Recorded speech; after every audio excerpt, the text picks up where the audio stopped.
Hey YouTube, what's going on? Snowflakey's here today with another deck profile. Today we are bringing my Starry Night deck profile. Starry Nights are a pretty cool deck that's designed around this retrain of Yugioh, a classic Duel Monsters era monster that I thought had awesome art when I was a kid. So very happy that when they decided to make a new archetype around it. And it's just a deck that revolves around getting this dragon to and from the hand so that you can trigger its effect to destroy cards. It's pretty cool. It generates a little bit of advantage. It uses trap cards, just a lot of stuff I like that inherently makes it pretty cool. And with some synergy with some pretty powerful floodgates, this deck can get some wins. And it's a fun deck to casually just pick up and play. With that said, let's get into the card by card. Starting with our monsters, I am playing two copies of Starry Night, Starry Dragon. This is the boss monster namesake of the deck. When this card is normal or special summoned from the hand, you can target a card on the field and destroy it. And this is a not once per turn effect, so that's pretty awesome. That way, if you can get this card summoned from the hand multiple times, you can pop multiple cards, which is pretty sweet. Now, it cannot be destroyed by battle with a dark monster, and or by a dark monster's effect, which is pretty cool. Doesn't come up all the time, but pretty good in specific dark monster matchups. And of course, if this card attacks an opponent's monster, you can banish that opponent's monster until the end phase, and also this card can make a second attack in a row. So that's pretty cool. That allows us to just push past a monster for extra damage and maybe push for game. So all pretty neat effects. So pretty simple card. You just summon it out of a hand and it pops a card. And, but that's good enough. We're going to make good use of that. Next up, we're playing three copies of Starry Night Rail. So Starry Night Rail is our main searcher of the deck. When this card is normal summoned, you can add a Starry Night spell or trap card from the deck to your hand. Pretty good. We want to get our hands on those. And of course, you can banish this card from your graveyard to target a Starry Night monster in your graveyard, except Starry Night Rail and special summon it. So that's pretty cool for getting resummoning our other Starry Night monsters that we have in the deck. All pretty useful effects. Next up, I'm playing three copies of Starry Night Orbital. This is the black sheep of the deck because it's the only card that's not ultra rare. Makes me very sad because the deck looks so nice. But anyway, Starry Night Orbital is a monster that has a quick effect. You can target a light monster you control, and that does include this card, and tribute it. And if you do, you can set a Starry Night spell or trap card directly from your deck. So that's pretty cool. Another way to get our trap cards set and online. But what makes this card really awesome is that the second effect, if a face-up level 7 light dragon monster, which is our Starry Dragon, you control returns to the hand while this card is in your graveyard, except during the damage step. You can special summon it, and that's pretty nice because that means we'll be special summoning it back out, and that gives us our ability to tribute it off again to get another Starry Night spell or trap card, and just keeps the deck flowing. So that is pretty awesome. Last for our monsters, I'm playing one copy of Starry Night Flamel. So, of course, Starry Flight Flamel has an effect that when an opponent's monster declares an attack, you can send this card from your hand or face up on the field to the graveyard to special summon a level 7 light dragon from your hand, which is pretty cool. But mostly why we're using this effect is for this other quick effect. You can banish this card from your graveyard to target a level 7 light dragon monster you control or is in your graveyard and return it to your hand. So this is pretty nice. If we lose our Starry Night Starry Dragon and it's sitting in the graveyard, we can get it back in our hands so that we can summon it from our hand and proc its effect. Usually this deck is built around the fact that Starry Night Starry Dragon doesn't touch the graveyard. If it risks it, you just bounce it back to the hand. But if that happens, we got a copy of a card that can get it back. And that is it for the monsters. Next, going into our spell cards, I am playing three copies of Starry Night Balefire.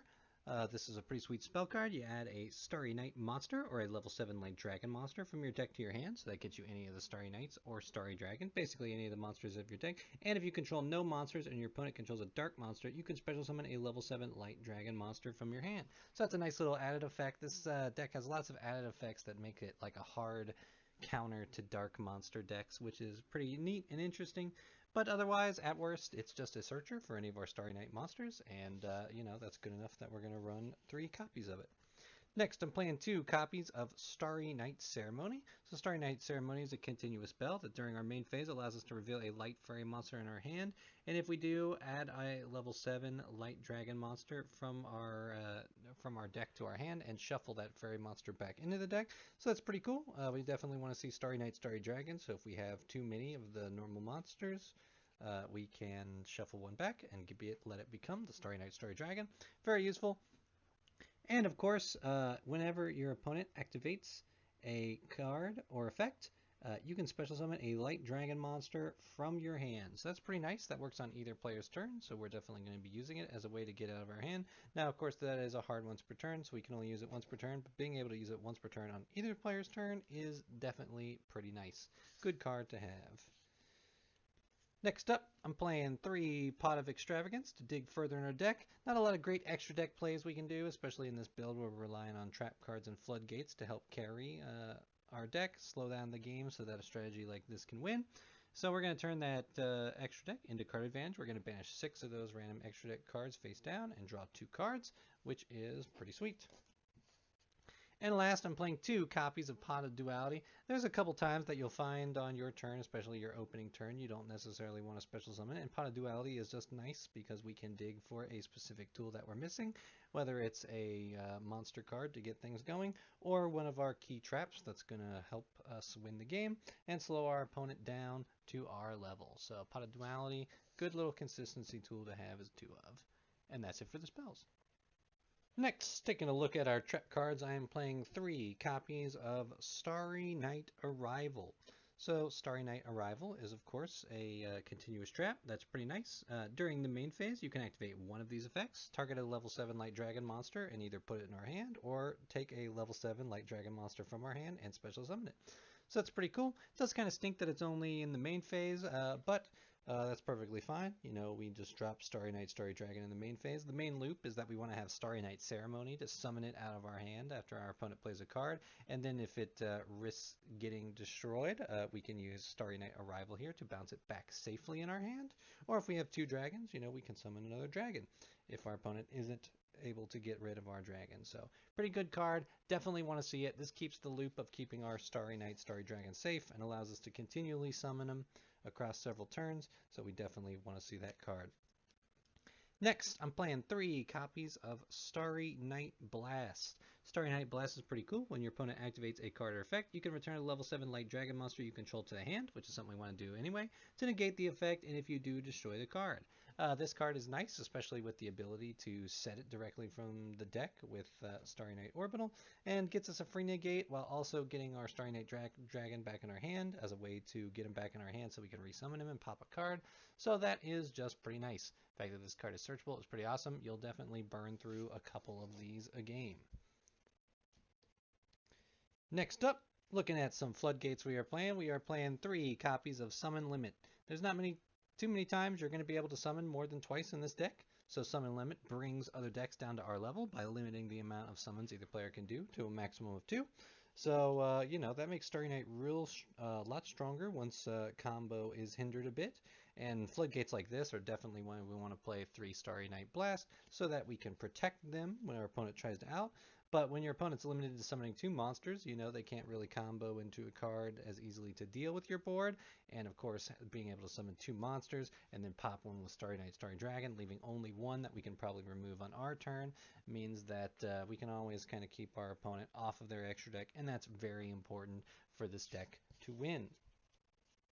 Next up, I'm playing 2 copies of Goes in Match. Everything we're playing is a light monster, and we're going to take advantage of that. Goes in Match says each player can only control one type of attribute, so in certain matchups, this will just hose them. Certainly can be a problem for a lot of decks, and not a problem for us. Next, I'm playing 2 copies of Anti-Spell Fragrance. This is definitely something I've recently been trying out in this deck. Kind of swapped out the skill drain so that I can always have the Starry Night, Starry Dragon effect alive. But Anti-Spell Fragrance is pretty neat. Both players must set spell or trap cards, and they cannot be activated the same turn they are set. So that's pretty cool. Buys you a turn on spells, especially powerful spells like Harpy's Feather Duster or Lightning Storm that will hose you. Your opponent has to set them first, wait till their next turn. At that point, they can be popped by Starry Night, Starry Dragon, or some other cards that are in here. And a cool thing about our spells is we'll be able to play our spells turn 1, and then we can set our spells in our hand preemptively. And cards like Starry Night Orbital, which can search us other Starry Night spells, set them directly from the field. So if we set a spell during our opponent's turn, then on our turn, it's going to be able to be activated, which is just pretty neat little synergy and makes this a pretty useful card. Next, I'm playing 2 copies of Torrential Tribute. Torrential Tribute is pretty nice. When a monster is summoned, you can destroy all monsters on the field. So this card works really well with Summon Limit because our opponent plays 2 monsters. We play Torrential Tribute, we change Summon Limit. Now they have lost their monsters, they can't summon anymore, their board's open. And what's really nice about Torrential Tribute specifically is we can wait till after we use Starry Night, Starry Dragon to pop a card. Because if Starry Night, Starry Dragon's on the field and we play Torrential Tribute, we can then activate Starry Night Arrival and put Starry Dragon back in our hand, meaning it won't get destroyed and gives it, keeps Starry Dragon in our hand so that we can summon it again and pop a card. Next, I'm playing 3 copies of Solemn Judgment. We're playing Floodgates. We want to protect those Floodgates. Solemn Judgment makes Floodgates a lot better. We just pay half our life points to negate a summon or a card or a spell or trap card activation and destroy it. And it's very worth it because, our opponent's only going to have limited outs to our Floodgates. And, if we have this card to say no to the out, then it keeps us in the driver's seat. Next, I'm playing 1 copy of Waking the Dragon. Just a fun little card in here to help against all the mass back row removal. Lightning Storm, Harpy's Feather Duster, things you'll definitely face when playing a trap card deck, and I certainly face them. Waking the Dragon is just a good way to punish them. We can load, because when this card is removed from our field because of an opponent's card effect and is now banished during the graveyard, we're going to be special summoning any monster from our deck or extra deck, and since we're not using our extra deck for anything else, we're going to load it up with great targets for Waking the Dragon. So it definitely makes it pretty cool. If you don't like Waking Dragon, you can play something like Starlight Road. You can just play, another counter, something like Fake Trap works. Tons of substitutes to this card, but I really like Waking the Dragon. It's a lot of fun. And last, I'm playing 2 copies of Heavy Storm Duster. This is mostly just a pick for a lot of my matchups. Right now, I'm seeing Trap Tricks and Labyrinth quite a bit in my dual group, and those are other back row heavy decks. Heavy Storm Duster just does a lot of damage to them because we can target up to 2 spellers traps on the field and destroy them. We can't use our battle phase this turn, but that's fine. We're going to mostly play this on our opponent's turn. And this card also really works well with anti-spell fragments because if our opponent's setting their crucial spells that they're going to need on their next turn, well, if we just Heavy Storm Duster pop them, they're not going to get to use them at all. And that makes it pretty cool. If back row or something like that isn't something you run into, this card, of course, can be sided out for any other trap card of choice. And that's it for the main deck.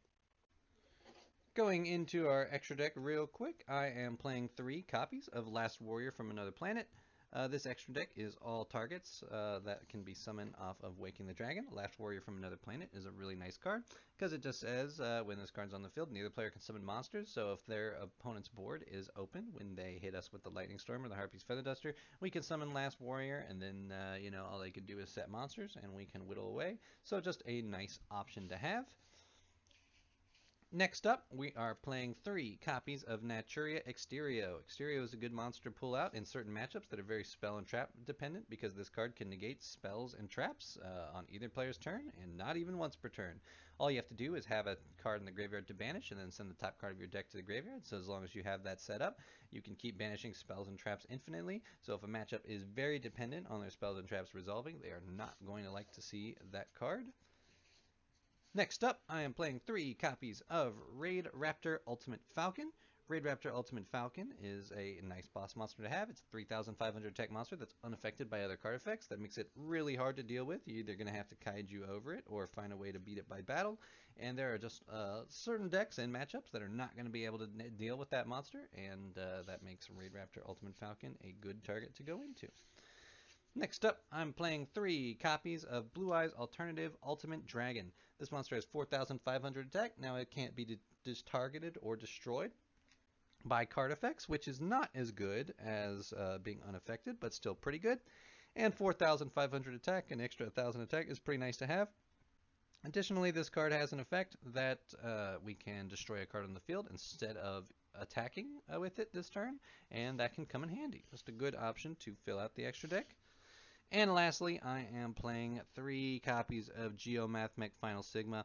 When we special summon this card in the extra monster zone, it's unaffected by card effects except Mathmech cards, which basically makes it a, Raid Raptor Ultimate Falcon. But it's got 500 less attack, which isn't so bad, but it does gain the effect that when you do battle damage to your opponent by battle with a monster with this card, that battle damage is doubled. So that's really nice. If they have a weak attack monster on the field and you just want to, rip through it and do a lot of damage. So a good option to have to round out our Waking the Dragon extra deck.